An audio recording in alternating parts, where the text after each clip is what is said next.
Hello dear students, once again welcome in the online class of subject Basic Mathematics. I am Neha Agrawal and I am a faculty at the Department of Mathematics from NIT Polytechnic, Nagpur. Topic of our today's lecture is Problems on Inversion Method. अब हम देखते हैं course outcome. Apply the concept of algebra to solve engineering related problems. So let's see what are the learning outcomes. So after watching this video you will be able to know how to solve problems on matrix inversion method. So आज भी हम matrix inversion method के ही example solve करना सीख रहे हैं. आज का एग्जाम्पल सॉल्व करना स्टार्ट करने से पहले हम देख लेते हैं एक बार कि लास्ट लेक्चर में हमने क्या देखा था. तो लास्ट लेक्चर में भी हमने इन्वर्शन मेथड और मैट्रिक्स इन्वर्शन मेथड जिसे हम कहते हैं उससे कुछ एग्जाम्पल सॉल्व करना सीखे थे. ठीक है, तो आप लोगों ने जैसे क्रैमर्स रूल में देखा है कि डिफरेंट टाइप्स के इक्वेशंस दिए हुए रहते हैं. तो कंसेप्ट क्या रहता है कि लेफ्ट हैंड साइड में वेरिएबल्स वाले टर्म चाहिए और राइट हैंड साइड में कांस्टेंट टर्म चाहिए. वही उसी तरह से यहाँ पर भी इन्वर्शन मेथड की ही प्रॉब्लम है जो कि हम लास्ट लेक्चर में देख चुके हैं. लेकिन वहाँ के इक्वेशन में और इस इक्वेशन में क्या है डिफरेंस है. इक्वेशंस कैसे आते हैं, अलग अलग टाइप से पूछे जाते हैं. तो अब हम देखते हैं लास्ट वाले इक्वेशन से अभी जो इक्वेशंस गिवन है दिए हुए हैं उनमें क्या डिफरेंस है. तो हम इसके पहले जो मैट्रिक्स इन्वर्शन मेथड से प्रॉब्लम सॉल्व कर चुके हैं तो उसमें हमने पहले क्या किया था, टू इक्वेशंस इन टू वेरिएबल्स वाले प्रॉब्लम सॉल्व किए थे. उसके बाद हमने three equations in three variables वाले प्रॉब्लम्स को सॉल्व करना स्टार्ट किया. तो उसमें हमने पहले क्या देखा कि तीन इक्वेशंस गिवन थे हमारे पास और उसमें तीन वेरिएबल्स थी. लेकिन अब यहाँ पर भी तीन इक्वेशंस तो दिए हुए हैं, लेकिन अब देखिए यहाँ पर सब इक्वेशंस जो दिए हुए हैं उनमें दो दो ही वेरिएबल्स दिखाई दे रहे हैं. एक्स वाई, पहले इक्वेशन में ओनली सिर्फ एक्स वाई है, सेकेंड इक्वेशन में वाई जेड है और थर्ड इक्वेशन में जेड एक्स है. ऑफकोर्स आप लोग इस तरह के एग्जाम्पल्स को सॉल्व करना सीख चुके हैं. आप लोग को पता है, क्या पता है, अगर थ्री इक्वेशंस हैं तो थ्री ही वेरिएबल्स रहेंगे. तो एक वेरिएबल हर इक्वेशन में कैसा है, मिसिंग है. नहीं तो देखिए एक्स वाई और जेड ये तीन वेरिएबल यहाँ पर यूज हो रहे हैं. तो पहले इक्वेशन में जेड वेरिएबल मिसिंग है. तो जो वेरिएबल मिसिंग रहता है उसके लिए हम क्या करते हैं, होप सो आप लोग को याद होगा.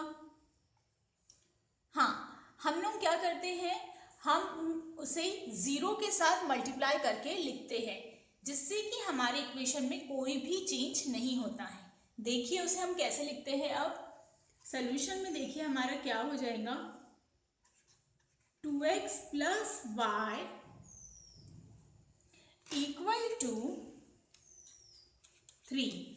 सेकेंड इक्वेशन क्या गिवन है, 2y plus 3z equal to 4. उसके बाद 2z plus 2x equal to 8.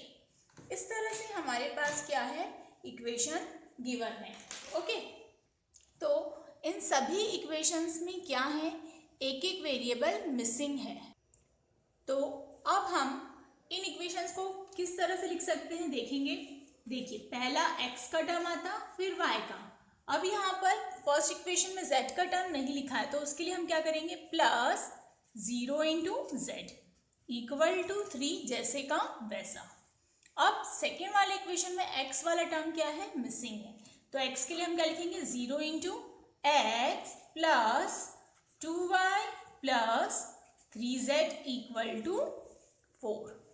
फिर थर्ड इक्वेशन में देखिए पहले z का टर्म है फिर x का टर्म है. तो हमें पहले क्या चाहिए, x का टर्म फिर y का. तो यहाँ पर y का टर्म नहीं दिया है. अब हम y डायरेक्ट ऐसे ही लिख सकते हैं क्या, बिल्कुल भी नहीं. अगर हम इस तरह से लिखते हैं तो हमारा इक्वेशन क्या हो जाएगा, चेंज हो जाएगा। इसलिए हमें उसके सामने क्या लिखना पड़ेगा, 0 into y plus 2z equal to 8। इस तरह से हमने क्या कर लिया, इस तरह से हमने तीनों इक्वेशंस को तीन वेरिएबल्स, 3 इक्वेशंस इन 3 वेरिएबल्स के फॉर्म में लिख लिया है। अब हमें सब में पहली स्टेप हमारी क्या रहती है, वही सेम स्टेप हमें यहाँ पर भी यूज करना है। क्या रहती है हमारी फर्स्ट स्टेप, हम क्या करते हैं, ये इक्वेशंस को अब मैट्रिक्स के फॉर्म में लिखते हैं। देखिए मैट्रिक्स का फॉर्म कैसा होता है, कॉलम वाइज लिखेंगे। सब में पहले वाले कॉलम में क्या आएगा, कोफिशिएंट ऑफ x आएगा, तो 2 0 2। देन सेकेंड वाले कॉलम में कोफिशिएंट ऑफ y आ जाएगा, 1 2 0। एंड थर्ड कॉलम में क्या आ जाएगा, कोफिशिएंट ऑफ z, 0 3 2। ये हमारा मैट्रिक्स कंप्लीट हो गया।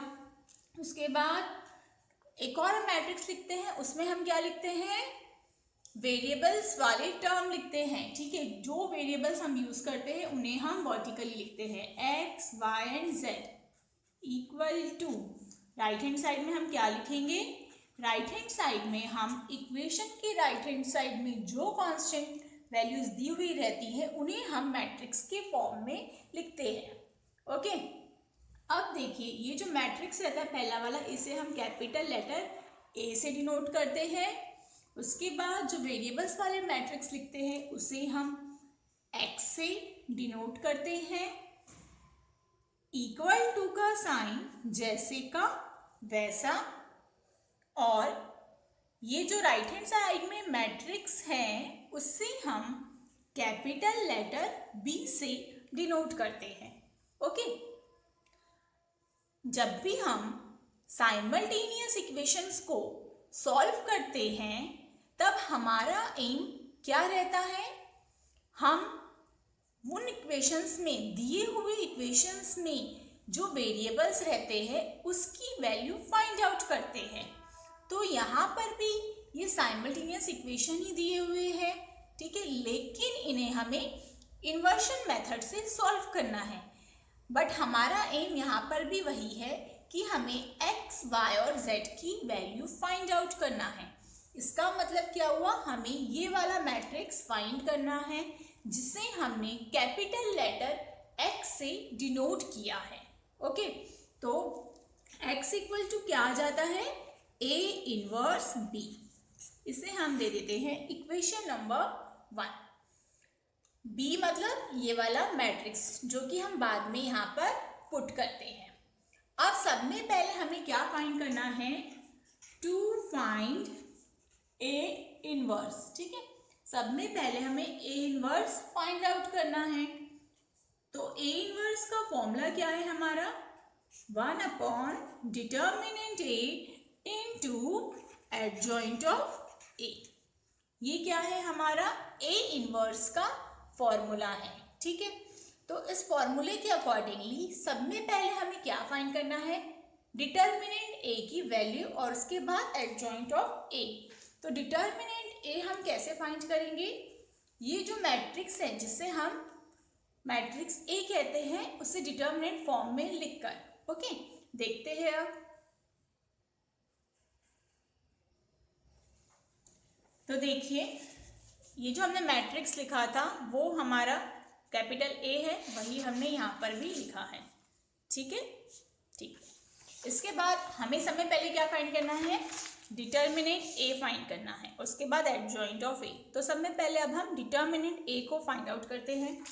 तो उसके लिए हमें क्या करना पड़ता है, हमें मैट्रिक्स A को डिटर्मिनेंट फॉर्म में लिखना पड़ता है, डिटर्मिनेंट A। और ये जो मैट्रिक्स दिया है उसे भी हम डिटर्मिनेंट के फॉर्म में लिखेंगे, 2 0 2 1 2 0 0 3 2। ठीक है, ये हो गया, मैट्रिक्स के फॉर्म में लिख लिए। और आपको इसके बाद पता है कि हम क्या लिखते हैं, इसके बाद हम लिखते हैं उसके sign, plus minus plus minus plus minus plus minus plus. और उसके बाद हम क्या लिख लेते हैं, हमारे अंडरस्टैंडिंग के लिए कोफैक्टर्स लिख लेते हैं। C के बाद 1 1 1 2 1 3, 2 1 2 2 2 3 3 1 3 2 3 3। तो ये हो गए हमारे कोफैक्टर्स। क्या हो गए ये हमारे कोफैक्टर्स, हमने लिख लिया। आप सभी को 3/3 डिटरमिनेंट सॉल्व करना अच्छे से आता है। हम इसके लास्ट लेक्चर में भी देख चुके हैं और लास्ट चैप्टर में भी देख चुके हैं, ठीक है। तो ये आप लोग को वहाँ पर खुद सॉल्व करना है जो भी स्टेप्स है। तो इस डिटरमिनेंट को सॉल्व करने के बाद क्या आंसर आता है 14। ओके, कैसा है determinant A not equal to 0।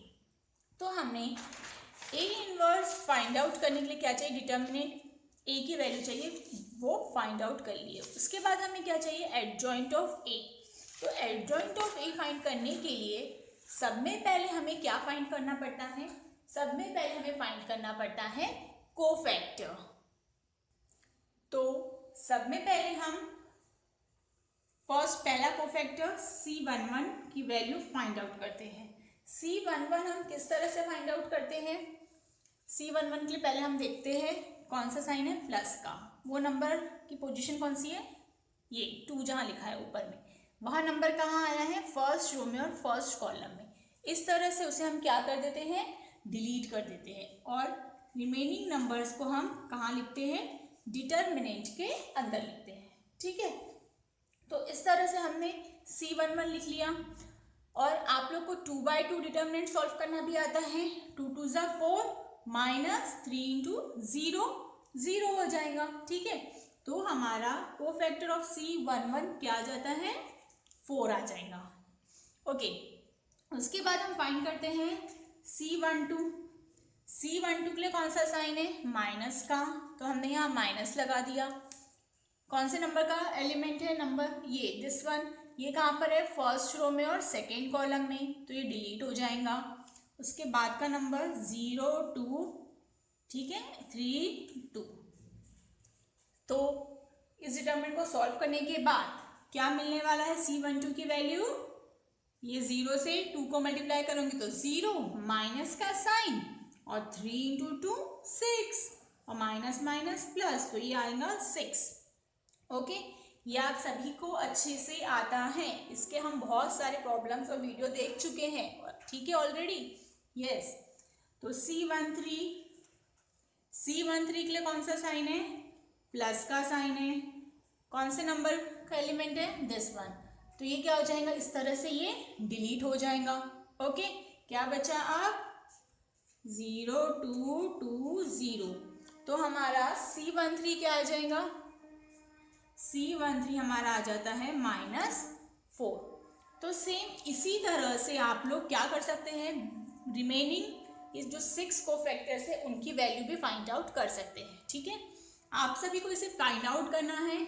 नहीं समझ में आया तो इसके पहले वाले वीडियो देखना है ध्यान से, ओके, और नहीं तो मुझसे फिर पूछना है। ओके, तो बच्चों, तो मैं अभी इसकी वैल्यूज डायरेक्ट लिखती हूँ, ठीक है, जिससे कि आप लोग को क्या होगा, थोड़ा सा इस प्रॉब्लम को सॉल्व करने में आप लोग की और अच्छे से प्रैक्टिस हो जाएंगी।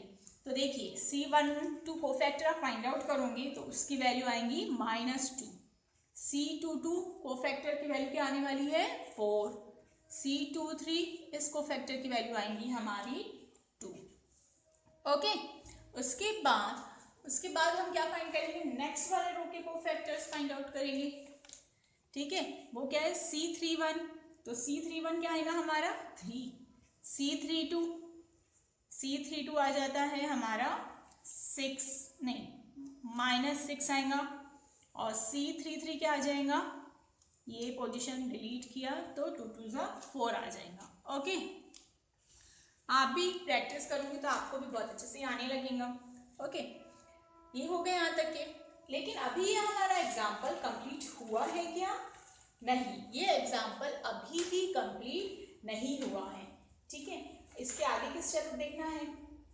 तो इसके आगे हमने क्या फाइंड किया था, इसके आगे हम फाइंड करते हैं ट्रांसपोज ऑफ मैट्रिक्स। क्या फाइंड करना है हमें, ट्रांसपोज ऑफ मैट्रिक्स, ठीक है। तो यहीं पे कर लेते हैं। तो P ट्रांसपोज ऑफ मैट्रिक्स, या फिर मैट्रिक्स नहीं, ट्रांसपोज ऑफ मैट्रिक्स करने से पहले फाइंड क्या करना है, matrix of cofactor. Matrix of cofactor को हम डिनोट करते हैं C11 12 13 21 22 23 31 32 33। ये हमने मैट्रिक्स ऑफ कोफैक्टर लिख लिया। अब यहाँ पर उसकी वैल्यू को क्या करते हैं, पुट करते हैं। यहाँ से देखते जाइए और लिखते जाइए। C11 की जगह 4, 12 की जगह 6, 13 की जगह -4, C21 की जगह -2, 22 4, 23 2, 31 3, 32 -6, 33 4। तो इस तरह से हमें क्या मिल गया, मैट्रिक्स ऑफ कोफैक्टर मिल गया। इसके बाद के स्टेप में क्या फाइंड करना है आपको, adjoint of A. Adjoint of A हम कैसे फाइंड करते हैं, ये जो मैट्रिक्स ऑफ कोफैक्टर लिखते हैं उसका ट्रांसपोज निकाल के, पी ट्रांसपोज। ठीक है, ये जो मैट्रिक्स लिखा है उसका हमें क्या करना है, अभी ट्रांसपोज करना है। कैसे फाइंड करोगे, first row convert into first column, second row convert into second column and third row convert into third column. तो इस तरह से हमने क्या फाइंड कर लिया, इस तरह से हमने एडजॉइंट ऑफ ए फाइंड कर लिया। अब नेक्स्ट स्टेप में हमें क्या फाइंड करना है, ए इनवर्स। यस, तो अब हमें क्या फाइंड करना है, ए इनवर्स। तो ए इनवर्स का फॉर्मूला क्या है, 1 determinant A into adjoint of A. Okay, तो हमने डिटर्मिनेंट ए की वैल्यू फाइंड आउट करी थी, किया था फाइंड आउट। ठीक है, तो आपको क्या करना है, वीडियो को थोड़ा सा रिवर्स करना है, या फिर देखिए यहाँ पर डिटर्मिनेंट ए लिखा था हमने, क्या लिखा डिटर्मिनेंट ए 40। तो वह वैल्यू हम यहाँ पर अब क्या कर देंगे, पुट कर देंगे 1/40। उसके बाद adjoint of A, adjoint of A क्या है, ये वाला मैट्रिक्स। तो ये मैट्रिक्स हम क्या करेंगे, यहाँ पर अब लिखने वाले हैं हम वो मैट्रिक्स। तो देखिए क्या है, 4 - 2 3। ठीक है, अब हम लिख लेते हैं इसे। ठीक है, यहाँ दिख रहा है आप सभी को, लिखेंगे 4 - 2 3, 6 4 -6 -4 2 4।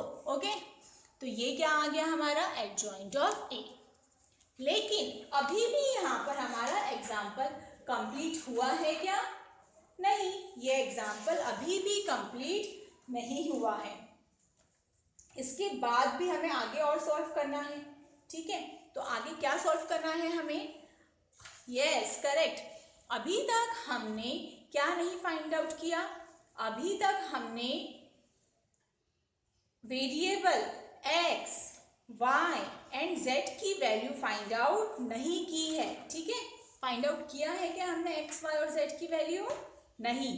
तो x, y और z की वैल्यू फाइंड आउट करने के लिए हमें क्या फॉर्मूला यूज करना है, कैपिटल X वाला। कौन सा फॉर्मूला यूज करना है, कैपिटल X वाला फॉर्मूला हमें यहाँ पर यूज करना है। ठीक है, तो वो कैपिटल X वाला फॉर्मूला क्या हो जाता है, देखते हैं अब हम। ठीक है, तो देखिए ये हो गया, कैपिटल X का फॉर्मूला क्या है, A इनवर्स इंटू B। ये हमारे कैपिटल X का फॉर्मूला है। Okay, A inverse into capital B। तो A इनवर्स का मतलब ये वाला टर्म है, ये जैसे का वैसा। ठीक है, और उसके बाद मैट्रिक्स भी हम क्या करेंगे, बिल्कुल एज इट इज यहाँ पर लिख लेंगे। तो ये हमने लिख लिया अब यहाँ पर A इनवर्स। उसके बाद हम लिखते हैं मैट्रिक्स B। मैट्रिक्स B कहाँ से लिखेंगे, ठीक है, स्टार्टिंग में ही हमने क्या करा है, हमने स्टार्टिंग में ही जब एग्जाम्पल स्टार्ट किया है वहाँ पे लिखा है। देखिए यहाँ पर ये जो हम लिखा था, तो B इक्वल टू क्या है हमारा, ये मैट्रिक्स है। तो हम B की जगह पर ये मैट्रिक्स अब लिखने वाले हैं 3 4 8। आप स्टेप बाय स्टेप वीडियो को देखते देखते उसे नोट भी करते जाएंगे। ओके, इक्वल टू, अब आप सभी को मैट्रिक्स मल्टीप्लिकेशन भी बहुत अच्छे से आने लगा है। इन दोनों मैट्रिक्स का क्या करना पड़ता है, हमें मल्टीप्लिकेशन करना पड़ता है और फिर प्लस करना पड़ता है, first row multiply by first column, इस तरह से। ठीक है, और फिर मल्टीप्लाई करके उनको प्लस करूँगी तो आपको क्या मिलता है यहाँ पर 28 -14 और 28, इस तरह का एक मैट्रिक्स मिलेगा। ये स्टेप आपको आती है सभी को। ओके बच्चों, तो आप सभी को वो स्टेप सॉल्व करना है। उसके बाद हम क्या करते हैं, जो हमारी लेफ्ट हैंड साइड है ये क्या है, कैपिटल एक्स, ये कौन सा मैट्रिक्स है, एक्स वाई और जेड। अब ये 14 से हमें क्या करना है, 14 ये जो 1/14 मैट्रिक्स के बाहर लिखा हुआ है उस 1/14 से हमें मैट्रिक्स के अंदर जितने भी एलिमेंट है उन्हें डिवाइड करना है। तो देखिए ये टर्म अब किस तरह से हो जाएगा, 28 डिवाइडेड बाय 14, 1 से -14 को मल्टीप्लाई किया तो न्यूमरेटर में -14, डिनोमिनेटर में डिवाइडेड बाय 14, जैसे का वैसा। अभी थर्ड एलिमेंट है हमारा 28, 1 से 28 को मल्टीप्लाई किया तो 28 डिवाइडेड बाय 14, तो ये मैट्रिक्स क्या हो गया, कंप्लीट हो गया। अब सभी को 28/14 पता है, हम 14 से 28 को डिवाइड करेंगे तो क्या आएगा, 2 -1 और यहाँ पर भी 2, ओके। और लेफ्ट हैंड साइड जो है एक्स वाई और जेड जैसे का वैसा यहाँ पर हो चुका है। आपको एक्स वाई और जेड की वैल्यू मिल चुकी है, लेकिन सिर्फ क्या करना बचा है, उसे लास्ट स्टेप में लिखना बचा है। तो उसके लिए हम कैसे मतलब देखते हैं, चेक करते हैं। हम कहते हैं कि ये दोनों मैट्रिक्स जो दिए हुए हैं इनका ऑर्डर कैसा है, सेम है। तो यूजिंग इक्वालिटी ऑफ मैट्रिसेस, हमने ये कंसेप्ट पढ़ा है इक्वालिटी ऑफ मैट्रिसेस। इसका मतलब क्या होता है, अगर राइट हैंड साइड और लेफ्ट हैंड साइड में दो मैट्रिक्स दिए हुए हो, उनका ऑर्डर सेम है, तो वह कैसे रहेंगे, उनके अंदर के एलिमेंट्स इक्वल रहेंगे। तो इक्वालिटी ऑफ मैट्रिसेस के accordingly x equal to 2, y equal to -1 and z equal to 2। तो इस तरह से हमने क्या कर लिए, तीनों टर्म्स की वैल्यू फाइंड आउट कर लिए। जो भी हमारा दिया हुआ इक्वेशंस थे उनमें क्या कर सकते हो, आप ये वैल्यू पुट कर सकते हो और चेक कर सकते हो कि आपका राइट हैंड साइड आ रहा है या नहीं, ठीक है, जिससे आपको पता भी चल जाएगा कि ये वैल्यू करेक्ट है या रॉन्ग है, ओके। तो ये हमारा इस चैप्टर का लास्ट टॉपिक है, मैट्रिसेस चैप्टर का, और ये बहुत इंपॉर्टेंट टॉपिक है। इसका कंपल्सरीली 6 मार्क्स का एक एग्जाम्पल कंपल्सरीली एग्जाम में पूछा ही जाता है। तो ये वाला टॉपिक जो है इन्वर्शन मेथड, आप सभी को बहुत अच्छे से करके रखना है, ओके। अब मैं आप लोगों को कुछ असाइनमेंट दे रही हूँ इसके, तो वो असाइनमेंट को भी आपको वीडियो देखने के साथ साथ में ही क्या करना है, सॉल्व भी कर लेना है और अपने डाउट्स को क्लियर करना है। तो ये असाइनमेंट है आप लोग की, ठीक है। कुछ एग्जाम्पल्स दिए हुए हैं और उनका आंसर भी यहाँ पर दिया हुआ है। सभी इसमें एक एक वेरिएबल का टर्म मिसिंग है, जो कि अभी मैंने इस वीडियो में आपको बताया है। तो वह वेरिएबल लिखने के लिए आपको क्या करना है, उस वेरिएबल को 0 के साथ में मल्टीप्लाई करना है। और क्या कंसेप्ट याद रखना है कि राइट हैंड साइड में कांस्टेंट और लेफ्ट हैंड साइड में वेरिएबल्स वाले टर्म रहे। तो वेरिएबल्स वाले टर्म अगर लेफ्ट हैंड साइड में है तो उसमें भी क्या याद रखना है कि पहले x का टर्म, फिर y का टर्म और फिर z का टर्म, ओके।